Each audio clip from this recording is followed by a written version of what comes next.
गरिमा और विक्रम की 1 हफ्ते पहले ही सगाई हुई थी, पर इस 1 हफ्ते में ही इन दोनों में इतना बदलाव आ गया था जिसकी किसी को उम्मीद नहीं थी। विक्रम जो पहले घर का खाना खाना ही नहीं चाहता था, वो आजकल घर पर अपनी माँ के हाथों का बना खाना खा रहा था। वो गरिमा जो सुबह के 10 बजे के पहले उठना ही नहीं चाहती थी, जिसे साज सिंगार बिल्कुल पसंद नहीं था, वो सुबह 7 बजे उठकर खुद को ग्रूम करने लगी थी। एक सुबह झाड़ू लिए ममता अपनी बेटी के कमरे में आती है। ड्रेसिंग टेबल के सामने बैठी गरिमा अपने बालों को कंघी कर रही थी। अरे ये क्या अजूबा देख लिया मैंने, हाफ पैंट में घूमने वाली मेरी बेटी ने आज तो सूट पहना है। एक मिनट जरा चेहरा तो दिखा है, लिपस्टिक लगाई है तूने। सब ठीक तो है ना बेटा? जरा सर इधर ला तो बुखार कहीं सर पर तो नहीं चढ़ गया तेरे? उफो मम्मा, आप भी ना बहुत मजाक करती हैं। लाइए ये झाड़ू मुझे दीजिए, मैं अपने कमरे की सफाई कर लूंगी, तब तक आप बाकी काम कर लो। तुम मुझसे नाराज है क्या बेटा? क्या बात हो गई, इतनी सुबह उठी है और अब झाड़ू भी खुद करना चाह रही है? देखो मम्मी, अब मैं कितने ही दिन रहने वाली हूँ इस घर में, मुश्किल से 60 दिन। अब अपने ससुराल के हिसाब से खुद को बदलना तो पड़ेगा ही ना। और हाँ, आज मैंने दोपहर में विक्रम को लंच के लिए बुलाया है, इसीलिए जल्दी उठी हूँ। यहाँ झाड़ू लगाने के बाद सीधा किचन में दोपहर के खाने की तैयारी के लिए चली जाऊंगी, तो तब तक आप नाश्ते का काम क्लियर कर लो। मेरे टाइम में मुझे कोई झिकझिक नहीं चाहिए।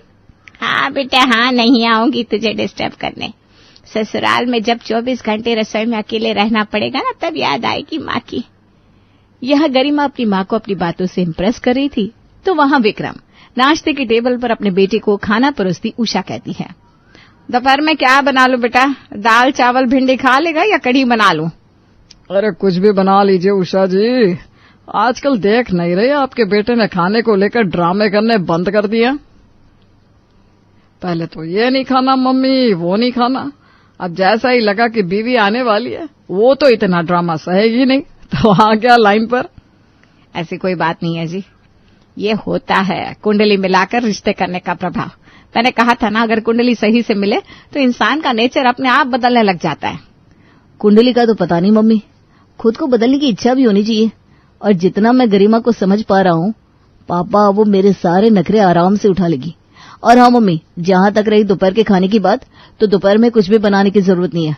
मेरे कुछ दोस्तों ने आज बाहर मिलने का प्लान किया है, तो मैं बाहर ही खा लूंगा। और अपनी माँ से झूठ कहकर विक्रम पहुंच जाता है गरिमा के घर, जहां अपने होने वाले पति के लिए गरिमा ने खाने की इतने डिशेस बनाए थे कि पूरा डाइनिंग टेबल भर गया था। सुबह से लगी पड़ी है ये आपके लिए लंच तैयार करने में बेटा जी। अब फाइनल टेस्टिंग कीजिए और बताइए कैसा बना है सब कुछ। दाल तड़का, काजू के चावल, नान, पनीर की सब्जी, मशरूम की सब्जी, बाप रे बाप, इतना सब बनाने की क्या जरूरत है गरिमा? देख लो, ये सब करके तुम मेरे एक्सपेक्टेशंस हाई कर रही हो, फिर शादी के बाद ऐसा ही टेस्टी खाना मांगूंगा मैं, फिर मत कहना। सिर्फ इतना ही नहीं, शादी के बाद तो मैंने सोचा है कम से कम 5 तरह की सब्जियां बनाऊंगी, पर अगर तुम सस्ते में निपटाना चाहती हो तो कोई बात नहीं। इसी तरह दिन बीत रहे थे और आते हर दिन के साथ गरिमा और विक्रम के बीच का प्यार बढ़ता ही जा रहा था। इसी तरह प्यार प्यार और प्यार के साथ सगाई और शादी के बीच के 3 महीने यूं निकल जाते हैं और गरिमा और विक्रम की शादी हो जाती है। शुरुआत में तो सब कुछ अच्छा ही चल रहा था, दोनों एक दूसरे के लिए कस्में वादे निभा भी रहे थे। फिर दोनों हनीमून से होकर आते हैं और वापस से विक्रम अपने काम पर लग जाता है और गरिमा पर आ जाती है रसोई की जिम्मेदारी। एक सुबह, अरे बहू बना दिए क्या पराठे, या सारी खातिर से विक्रम की होगी? हाँ मम्मी जी, बस बना ही रही हूँ। कितना काम हो जाता है ससुराल में। किसी ने सच कहा है, हनीमून पीरियड इतना शॉर्ट पीरियड का होता है कि उंगलियों पर गिना जा सके। वहाँ पापा जी नाश्ता मांग रहे हैं और यहाँ बस आलू ही उबले, कुछ भी तैयार नहीं है। नींद कैसे नहीं खुली आज, मेरी समझ में नहीं आ रहा। एक काम करती हूँ, आलू के पराठे बना लेती हूँ, ये सही रहेगा। गरिमा फटाफट पराठे बेलती है और तवे पर चढ़ाकर जैसे ही लाइटर से गैस ऑन करने की कोशिश करती है, गैस ऑन होती नहीं। हे भगवान, पहले आटा खत्म हो गया तो आटा लेकर आना पड़ा, अभी गैस भी ऑन नहीं हो रही है, कहीं गैस खत्म तो नहीं हो गई। गरिमा चेक करती है तो समझ में आता है कि गैस तो खत्म हो चुकी है, तो नया सिलेंडर लगाना पड़ेगा। इसलिए वो जाती है अपने पति के पास हॉल में। सुबह तुमसे बेडशीट नहीं लगाई जा रही थी और अब ये सिलेंडर, चलो लगवा देता हूँ। ये क्या तरीका है? शादी के पहले तो कहते थे चांद सितारे तोड़ लाऊंगा, और अब सिलेंडर लगाने में भी ड्रामे। सिलेंडर कौन सा मैं खुद के लिए लगवा रही हूँ, ब्रेकफास्ट तो भाई सब करेंगे। मुझे तो ब्रेकफास्ट करते करते ही 12-1 बज जाते हैं। विक्रम सिलेंडर फिटिंग करने के बाद डाइनिंग टेबल पर जाकर बैठ जाता है। फिर सभी के लिए बनाकर लाती है गरिमा आलू के पराठे और पुदीने की चटनी। बस पराठे और चटनी बनाए बहू? नाश्ते में और क्या बनता है मम्मी जी? 2-3 तरह के पकवान तो दोपहर के खाने में या रात के खाने में बनाए जाते हैं। नाश्ता तो ऐसा ही होता है ना। अच्छा क्या बहू कि बता दिया कि नाश्ता ऐसा ही होता है। मैं भी पहले यही कहती थी, पर मेरे बनाए खाने को खाने के बाद विक्रम सामने से कहता था, मम्मी मेरी गरिमा तो 4-5 बार डिशेस नाश्ते में बना देती है, इसीलिए मैंने पूछ लिया भाई। मैं भी यही कहने वाला था मम्मी, सिर्फ पराठे गरिमा? तुम तो कहती थी शादी हो जाने दो एक बार विक्रम, उसके बाद तुम खाते खाते थक जाओगे, इतने डिशेस बनाऊंगी। बदल गई ना, जरूर इसके माँ ने सिखाया होगा। खुशबू क्या कहा? क्या किसने सिखाया होगा? खाना बना बनाया मिल गया ना तो खा लो, ड्रामे क्या कर रहे हो तुम लोग? तो भी साथ में बैठ जा बहू। नाश्ता करने के बाद विक्रम काम पर चला जाता है। नाश्ते का काम सल्टाने के बाद गरिमा खुद का नाश्ता लेकर बैठती है। तभी उसे उसकी माँ का कॉल आता है। क्या कर रही है बेटा? मन लग रहा है ना तेरा वहां? अरे नहीं, मैं भी ना ये क्या पूछ रही हूँ। तेरा मन तो सगाई के बाद ही यहाँ से उठ गया था। विक्रम जी कहती रहती थी। ये भी अच्छा ही है, मैं तो माँ हूँ, मैं तो चाहूंगी तू वहां खुश रहे। अरे मम्मी, शादी के पहले तुम्हारा दामाद कुछ और था। यहाँ 4 महीने हुए नहीं कि हरकतें बदल गई है इसकी। कह रहा है नाश्ते में सिर्फ पराठे बनाकर दे दिए। तो क्या बनाकर देती? मैं भी तो इंसान हूँ। पहले तो नौकर चाकरों की बात करता था और अब देखो। अरे कोई नहीं बेटा, इतनी छोटी छोटी बातों को दिल पर नहीं लगाते। तू भी किसी बात पर ताने मार देना दामाद जी को, हो गई बात बराबर। अपनी माँ की बात सुनने के बाद गरिमा को भी विक्रम की ये हरकत नॉर्मल लगती है। रात को रोज की तरह गरिमा अपनी सास के साथ मिलकर डिनर तैयार कर कमरे में जाती है जहां विक्रम फोन यूज कर रहा था।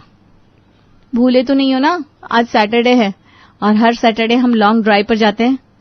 अरे हाँ भाई, बिल्कुल याद है, पर अभी बहुत जोरों की भूख भी लग रही है गरिमा, थोड़ा बहुत खा लेते हैं, उसके बाद रात को 11 बजे तक चलते हैं लॉन्ग ड्राइव पर। पूरे 1 हफ्ते के बाद आज मेरी बुलेट घर से बाहर निकलेगी। 1 हफ्ते के बाद क्यों? हर रोज ही बाइक से लोग ड्राइव पर जाना शुरू कर देते, फिर तुम्हारी बुलेट को हर रोज फ्रेश हवा भी मिल जाएगी। और हाँ, मैं बाहर खाऊंगी, घर पर नहीं खाने वाली आज मैं खाना गर्म कर देती हूँ, तुम बाहर आ जाओ।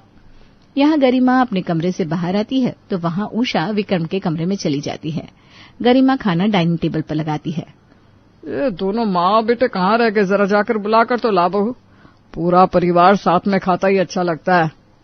मैंने तो इन्हें बोल दिया था बाहर आने को पापा जी, फोन में लग गए होंगे, मैं बुलाकर लाती हूँ। गरिमा अपनी सास के कमरे में उन्हें बुलाने के लिए जाती है, पर उषा वहां नहीं थी क्योंकि वो तो विक्रम के पास थी। मम्मी जी अपने कमरे में नहीं है? जरूर विक्रम जी से बातें कर रही होंगी। गरिमा जैसे ही अपने कमरे में जाती है, उषा कहती है, अरे तो बुलाने क्यों आ गई बहू, मैं आ रही थी।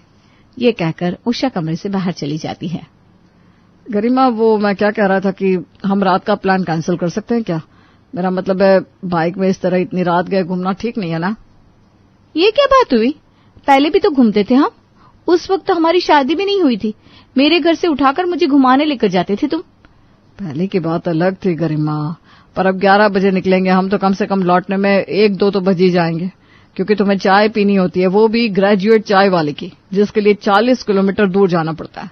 40 किलोमीटर जाना, 40 किलोमीटर आना, आने जाने में कम थकावट थोड़ी ना होती है।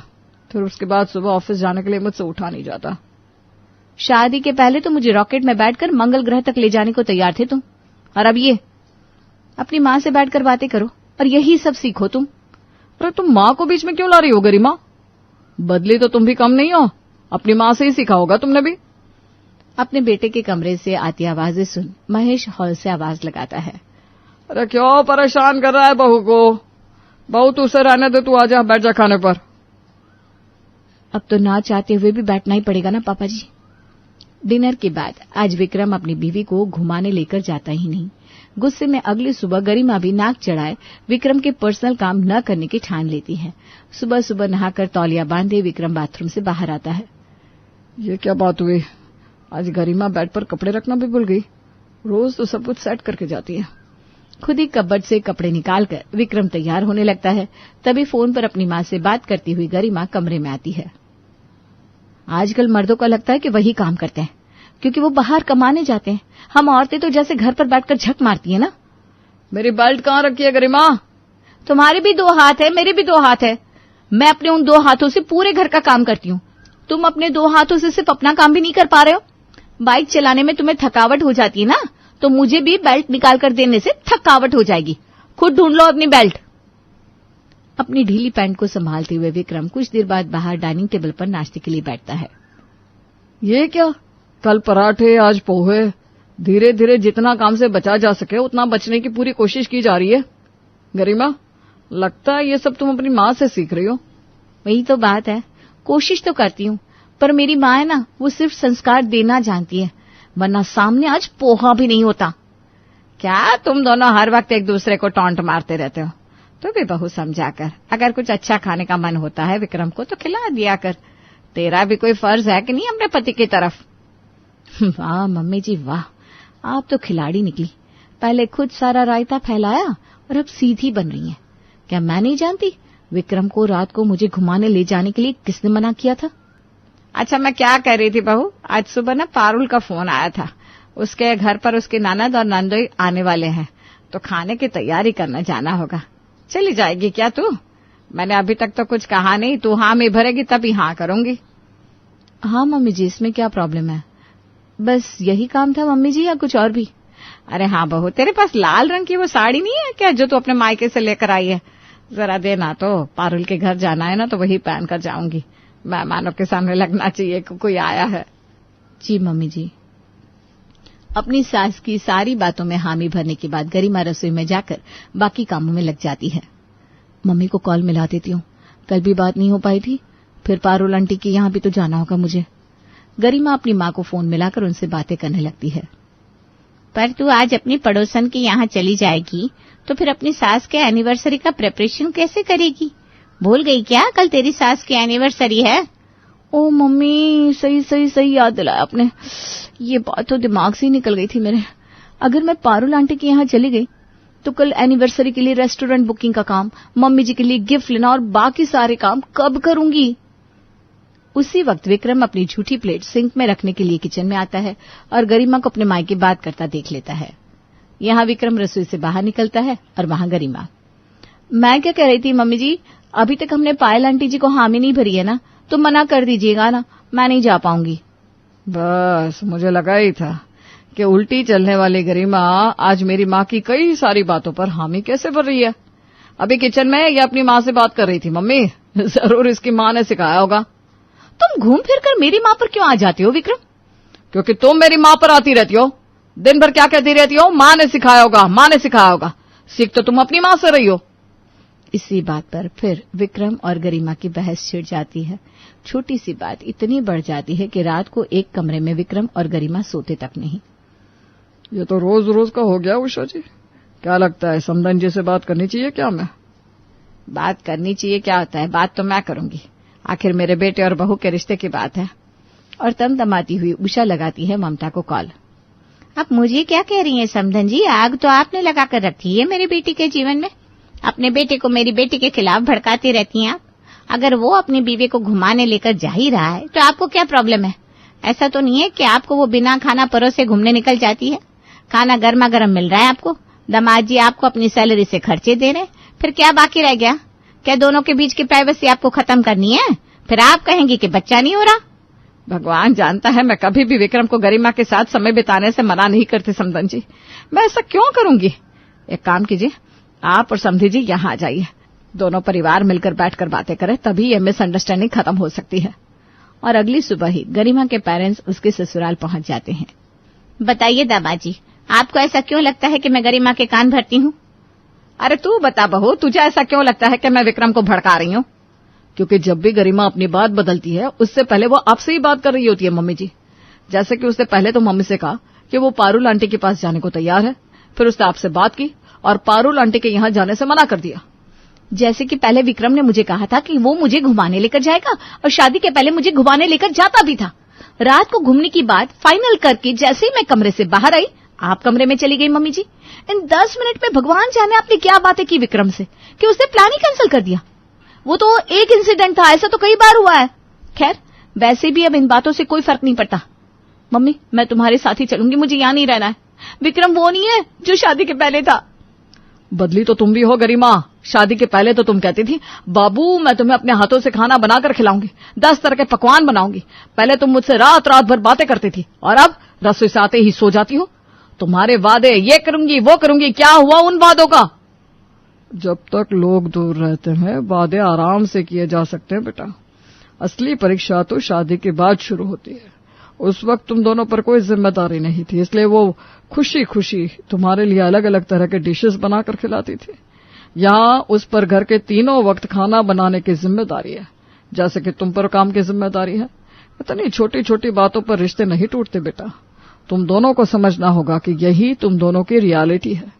ना ही बहू को उसकी माँ कुछ सिखा रही है, ना ही तुझे तेरी माँ। अगर आपस में कोई प्रॉब्लम है तो एक दूसरे से बात करो और सॉल्व करो। अब विक्रम और गरिमा समझ जाते हैं कि वो इस छोटी सी प्रॉब्लम को बहुत बड़ा बना रहे थे। शादी के पहले वो जिस ख्यालों की दुनिया में थे वो अक्सर ख्यालों में ही होती है। अब उनका सामना रियलिटी से है। त्रिशा बेटा देखो, ये अनमोल की तस्वीर है, मेरे दोस्त का बेटा है। इनकी जूते की फैक्ट्री है, अच्छे पैसे वाले लोग हैं बेटा, लड़का भी पढ़ा लिखा है। मुझे तो रिश्ता बहुत जच रहा है, तू भी एक बार देख ले बेटा, फिर बात आगे बढ़ाते हैं। पापा ये अनमोल चाहे जितने भी रुपए कमाता हो, मुझे उससे शादी नहीं करनी। अरे ये क्या बात हुई बेटा, शादी क्यों नहीं करनी? आज नहीं तो कल शादी तो सभी को करनी पड़ती है, और किसी अनजान लड़के से शादी करने से तो अच्छा है ना कि तू मेरी जान पहचान वाले देखे समझे हुए लड़के से शादी करे। अरे बेटा मेरी गारंटी है, शर्मा जी के घर जाएगी ना तो हमेशा खुश रहेगी। अरे पलकों पर बिठा कर रखेंगे तुझे, वो इतना बड़ा घर है, नौकर चाकर है, और उनका बेटा भी बहुत संस्कारी है। वो बिगड़ैल अमीर लड़कों की तरह नहीं है। पापा आप क्यों नहीं समझते, मुझे शादी नहीं करनी है। अरे लेकिन क्यों नहीं करनी, वही तो मैं भी जानना चाहता हूँ ना। 24 साल की हो गई तुम, मुझे तो अपना फर्ज निभाना ही है ना बेटा। मैं भी चाहता हूँ कि मैं समय से एक अच्छे लड़के के हाथों में तेरा हाथ दे दूँ, ताकि मैं भी निश्चिंत होकर इस दुनिया से जाऊँ। पापा हमेशा जवान तो नहीं रहेंगे ना बेटा, जो तुम्हारी देखभाल करने के लिए तुम्हारे आसपास रह सके। इसलिए माँ बाप का फर्ज बनता है कि अपने बच्चों को एक जीवन साथी देकर दुनिया से जाए। ये क्या लगा रखा है पापा आपने, कहीं नहीं जा रहे हो आप, इतने बूढ़े भी नहीं हो गए हो, और मेरी भी कौन सी उम्र निकली जा रही है, अभी तो सिर्फ 24 साल की हूँ मैं। गुप्ता जी के लायक समझाने पर भी त्रिशा किसी तरह से शादी के लिए मान ही नहीं रही थी। बेटी के मुंह से बगावत के सुर सुनने के बाद उन्हें दाल में कुछ काला नजर आ रहा था, इसलिए उन्होंने अब अपनी बेटी पर नजर रखना शुरू कर दिया। मेरी बात ध्यान से सुनो, ये लो कुछ पैसे रखो, और हाँ अपनी आँख नाक और कान सब खुला रखना। देखो त्रिशा कहाँ जाती है, किससे मिलती है, अगर कुछ भी दिखाई या सुनाई दे तो तुरंत मुझे बताना, समझ गए ना? नहीं नहीं सर जी, आप मुझसे क्या करने के लिए कह रहे हैं? मैं मैडम के साथ ऐसा नहीं कर सकता। मैडम से ज़्यादा तुम मेरे वफादार हो। तुम्हें सैलरी मैडम नहीं मैं देता हूँ, और मैं कोई गलत काम तो नहीं करवा रहा हूँ।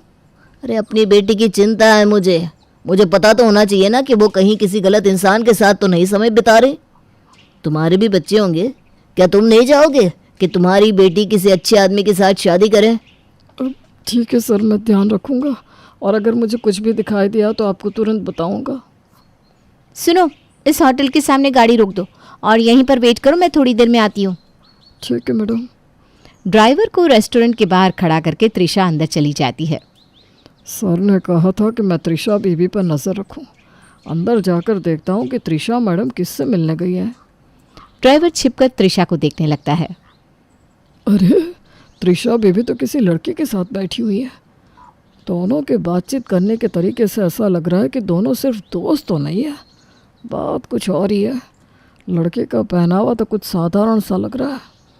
कुछ देर बाद त्रिशा उस लड़की के साथ रेस्टोरेंट से बाहर आती है और वो लड़का एक रिक्शा में बैठकर वहां से चला जाता है। लड़की के जाने के बाद, चलो ड्राइवर, गाड़ी सीधा घर की ओर ले लो। शाम को, साहब आपने त्रिशा मैडम पर नज़र रखने के लिए कहा था ना, एक बात बतानी है आपको। आज त्रिशा मैडम एक लड़के से मिलने के लिए डिसेंट रेस्टोरेंट गई थी। वहाँ पर एक लड़का था जिसके साथ बैठकर उन्होंने लगभग 1 घंटा बात की। उसके बाद वापस गाड़ी में बैठकर वो घर आ गई।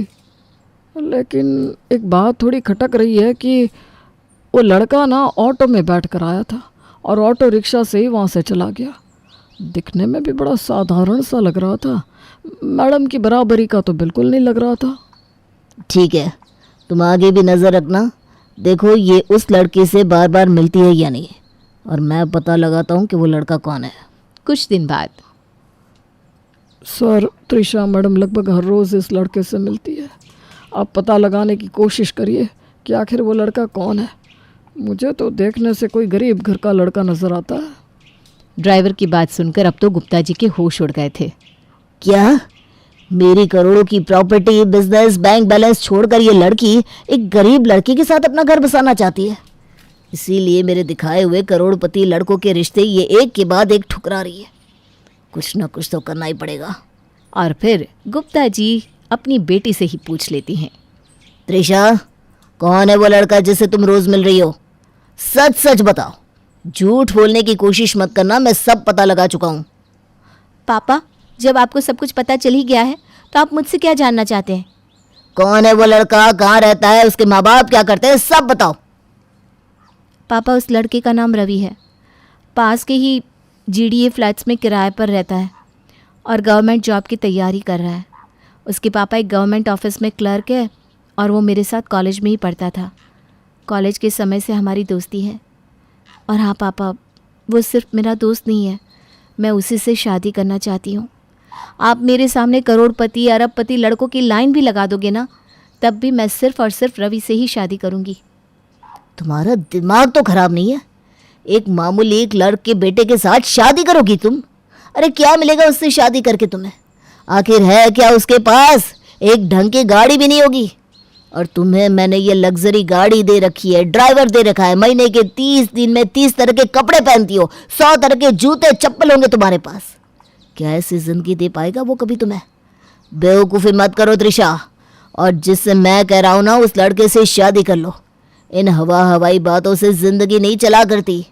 जिंदगी को सुकून से जीना चाहती हो तो एक अच्छे सटल लड़के से शादी कर लो, ना कि उस भिखारी से।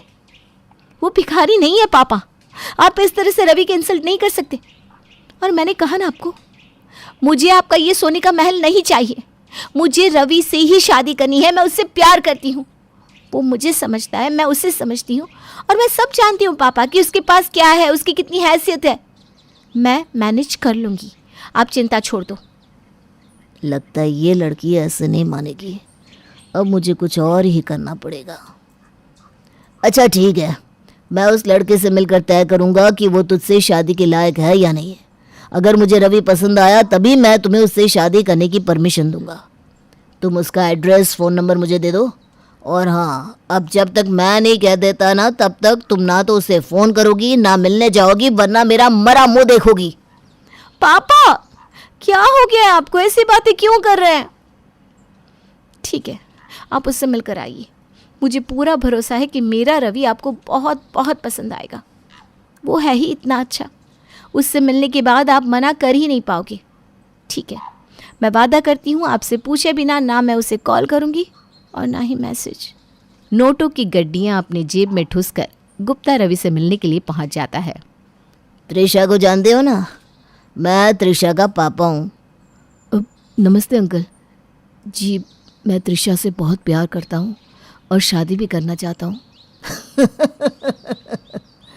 अच्छा, तू मेरी बेटी से शादी करना चाहता है या फिर उसकी दौलत से? हैं? देख बेटा, त्रिशा तो अभी बच्ची है, भोली भाली है। अरे फूलों की तरह रखा है उसे मैंने, कभी धूप की सेंक नहीं पड़ने दी। उसे नहीं पता कि कैसे सड़क छाप लड़के बड़े घर की लड़कियों को फंसाकर दौलत के लिए उनसे शादी करते हैं। उसने अभी दुनिया देखी कहाँ है। आप कहना क्या चाहते हैं अंकल? मैं उन लड़कों में से नहीं हूँ जो दौलत के लिए अमीर घर की लड़कियों को फांसते हैं। मैं सच में त्रिशा से प्यार करता हूँ और मुझे आपकी दौलत नहीं चाहिए। मुझे इस बात से कोई फ़र्क नहीं पड़ता कि आपके पास कितने रुपए हैं। मैं अगर त्रिशा से शादी करूँगा तो उसको मेरे हिसाब से मेरे घर में रहना होगा। जितना मैं कमाऊँगा उतने में ही गुजारा करना सीखना होगा। मुझे आपसे कुछ नहीं चाहिए। ये सब बड़ी बड़ी बातें ना बेटा फिल्मों और किताबों में अच्छी लगती है, लेकिन वास्तविक जीवन में इससे दुनिया नहीं चलती। अरे 4 दिन जब वो तुम्हारे साथ रहेगी ना, आटे दाल का भाव समझ में आ जाएगा। कभी गाड़ी से नीचे पैर भी नहीं रखा उसने, अब तुम बताओ तुम्हारी हैसियत क्या है? क्या दे पाओगे उसे तुम अगर मैं अपना हाथ उसके सर पर से हटा लूँ तो? बताओ कैसी जिंदगी होगी उसकी? मैं प्राइवेट कंपनी में जॉब करता हूँ अंकल, इतना तो कमा ही लेता हूँ कि अपना घर चला सकूँ। देखो बच्चे, मैं जानता हूँ ये सारा खेल इन्हीं पैसों के लिए रचा गया है। ये पैसे ले लो और त्रिशा की ज़िंदगी से चले जाओ। अगर तुम्हें कम लग रहा है तो मैं और पैसे देने के लिए भी तैयार हूँ, लेकिन मेरी बेटी की ज़िंदगी से दफ़ा हो जाओ। आपकी ये दौलत आपको मुबारक अंकल। मैंने कहा ना, मेरे पिता ने मुझे ऐसे संस्कार दिए हैं कि मैं किसी की खैरात नहीं लेता। चलता हूँ मैं। पैसे गुप्ता को वापस देकर रवि वहाँ से चला जाता है। रात के समय, पापा आप मिले थे ना रवि से? बताइए ना कैसा लगा आपको? मुझे पूरा यकीन है कि आपको अच्छा ही लगा होगा। बेटा, उस रवि के बारे में तुम बात ना करो तो ही अच्छा होगा। मैं नहीं चाहता कि तुम्हारा दिल दुखे। आपके कहने का मतलब क्या है पापा? बताइए ना क्या हुआ। आपने मुझे कसम दी है इसलिए मैंने रवि को कोई कॉल या मैसेज नहीं किया, लेकिन आप तो कम से कम पहेलियां मत बुझाइए। मुझे सच सच बताइए कि क्या हुआ। बेटा, मैं तेरे कहने पर रवि की परीक्षा लेने गया था, लेकिन मुझे बड़े दुख के साथ कहना पड़ रहा है कि तेरा रवि मेरी परीक्षा में फेल हो गया। पापा आप साफ साफ क्यों नहीं कहते कि आखिर क्या हुआ? मैं 5 लाख लेकर रवि से मिलने गया था। जब मैंने 5 लाख देकर उससे कहा कि मेरी बेटी की ज़िंदगी से निकल जाए, तो वो खुशी खुशी रुपए लेकर तेरी ज़िंदगी से जाने के लिए तैयार हो गया। अब वो कभी तुझे कॉल नहीं करेगा, क्योंकि वो यहाँ से हमेशा के लिए चला गया है। ऐसा नहीं हो सकता पापा, मेरा रवि ऐसा नहीं कर सकता। मुझे पता था बेटा, तू मेरी बातों पर इतनी आसानी से यकीन नहीं करेगी, इसीलिए तो मैं ये तस्वीर भी लेकर आया हूँ। ये देख, इन तस्वीरों में रवि ने अपने हाथ में रुपये पकड़े हैं कि नहीं? अब तो तुझे यकीन हो गया ना कि तेरा पापा सच कह रहा है। मैं अभी फ़ोन करके पूछती हूँ रवि से, वो मेरे साथ इतना बड़ा धोखा कैसे कर सकता है? नहीं बेटा, मैंने तुझे कहा ना, ऐसे धोखेबाज लड़के से बात करने की तुझे कोई ज़रूरत नहीं है। मैं तेरे लिए दुनिया का सबसे अच्छा लड़का खोज कर लाऊंगा बेटा। मेरी बेटी तो राज करेगी, राज। अरे वो लड़का तेरे लायक कभी था ही नहीं। नहीं, मेरा मन नहीं मान रहा पापा। मेरा रवि मेरे साथ कभी धोखा नहीं कर सकता। ठीक है, तो उसका फ़ोन मिलाकर अपने कानों से सुन ले। त्रिशा बार बार रवि का फ़ोन मिलाती है, लेकिन उसका number out of coverage area आता रहता है। रवि का तो फ़ोन ही नहीं लग रहा है। पापा ऐसा कैसे हो सकता है? बिना कुछ कहे, बिना कुछ बताए ऐसा अचानक अपना फ़ोन ऑफ करके कैसे जा सकता है वो? मैं कल ही उसके घर जाकर उससे मिलूंगी और पूछूंगी उसने मेरे साथ ऐसा क्यों किया। क्या उसे सिर्फ पैसे ही चाहिए थे, मेरा प्यार नहीं? त्रिशा अगले दिन रवि के घर पहुंचती है तो देखती है दरवाजे पर ताला लगा हुआ है। अरे बेटा, रवि से मिलने आई हो क्या? जी अंकल, कहाँ चला गया रवि और ये ताला क्यों लगा है? अरे बेटा, वो तो कल शाम को ही ये कमरा खाली करके चला गया। कहता था अब शायद ही लौट कर आएगा। मकान मालिक की बात सुनकर त्रिशा फूट फूट कर रोने लगती है। कुछ दिन बाद, बस बेटा बस, आखिर कब तक पागलों की तरह उसका फ़ोन मिलाती रहेगी, हैं? गुप्ता जी त्रिशा का फ़ोन लेकर उसका सीम तोड़कर डस्टबिन में फेंक देते हैं। बेटा, अगर कोई तुम्हारे लिए दरवाज़ा बंद कर लेना तो ये बात याद रखना कि कुंडी दरवाजे के दोनों तरफ होती है। अरे वो क्या अपना नंबर बंद करेगा? आज के बाद चाहकर भी वो तुझे कॉल नहीं कर पाएगा। बस अब खत्म कर ये सब। कुछ दिन तक रोने पीटने के बाद आखिर त्रिशा थोड़ी सामान्य हो गई थी। जल्दी ही गुप्ता जी त्रिशा का रिश्ता एक बड़े घर के लड़के रितेश के साथ कर देते हैं। क्या बात है त्रिशा, तुम इतनी बुझी बुझी सी क्यों रहती हो? अब तो हमारी सगाई भी हो गई है, अब तो कम से कम थोड़ी सहज होकर बातें कर सकती हो। देखो रितेश, मुझे ये सब पसंद नहीं है। साथ में घूमना फिरना, फ़ोन पर बातें करना मुझे अच्छा नहीं लगता। तुम इस शादी से खुश तो हो ना? कहीं तुमसे ज़ोर ज़बरदस्ती से तो शादी नहीं करवा रहे? नहीं नहीं, कोई ज़ोर ज़बरदस्ती नहीं है। तुम्हें पापा ने पसंद किया है। पापा की खुशी में ही मेरी खुशी है। अगर तुम्हारी शादी तुम्हारी पसंद से हो रही है तो तुम्हें देखकर ऐसा क्यों नहीं लगता कि तुम इस शादी से खुश हो? तुम्हारे चेहरे पर मैंने आज तक कभी भी खुशी महसूस नहीं की। ऐसी बातें मन से निकाल दो, ऐसी कोई बात नहीं है। अच्छा तुम क्या चाहती हो बताओ? मुझे पसंद तो नहीं है, लेकिन तुम्हारी खुशी के लिए मैं चलने के लिए तैयार हूँ। नहीं त्रिशा, मैं इंतज़ार करूँगा। जब तुम वाकई मेरे साथ चलना चाहोगी तभी हम जाएंगे। एक बात और, पापा की खुशी अपनी जगह है, लेकिन इस शादी में सबसे पहले तुम्हारी खुशी का होना ज़रूरी है। तुम्हारे मन में अगर कोई भी बात हो तो तुम मुझसे कह सकती हो। मंगेतर से पहले मुझे अपना दोस्त समझना त्रिशा। मुझे समझने के लिए थैंक यू। ऐसी कोई बात नहीं है रितेश, मैं ठीक हूँ। अब तो शादी में कुछ ही दिन बचे हैं, बस तैयारी में लगी हूँ, तुम भी तैयारी करो। शादी वाले दिन जयमाला के समय। त्रिशा, इससे पहले कि हमारी शादी हो जाए मैं तुम्हें किसी से मिलवाना चाहता हूँ। किससे मिलवाना चाहती हो रितेश? अपने एक दोस्त से। वो तुम्हें कुछ बताना चाहता है। शायद उसकी बातें सुनने के बाद तुम्हें इस शादी से ऐतराज हो।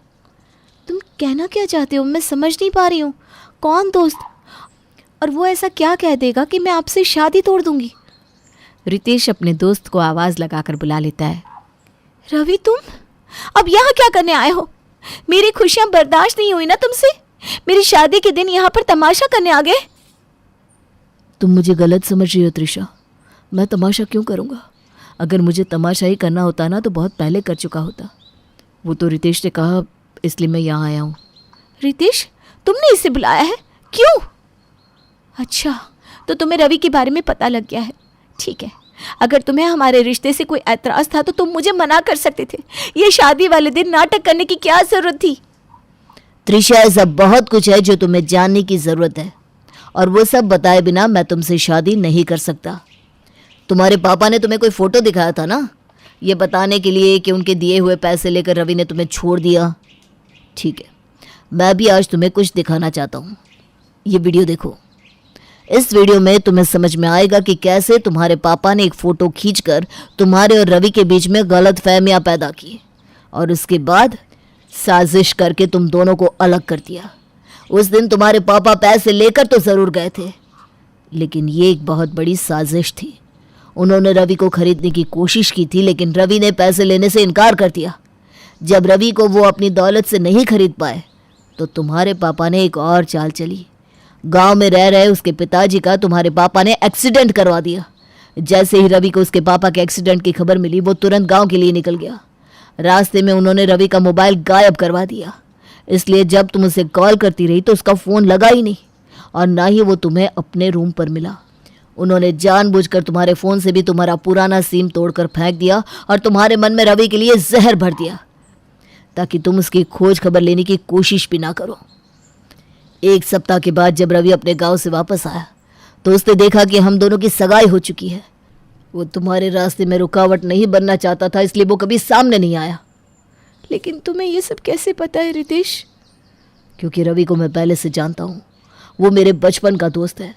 कुछ दिन पहले ही उसने मुझे तुम्हारी व्हाट्सएप पर फ़ोटो भेजी थी और बताया था कि जल्दी वो तुमसे शादी करने वाला है।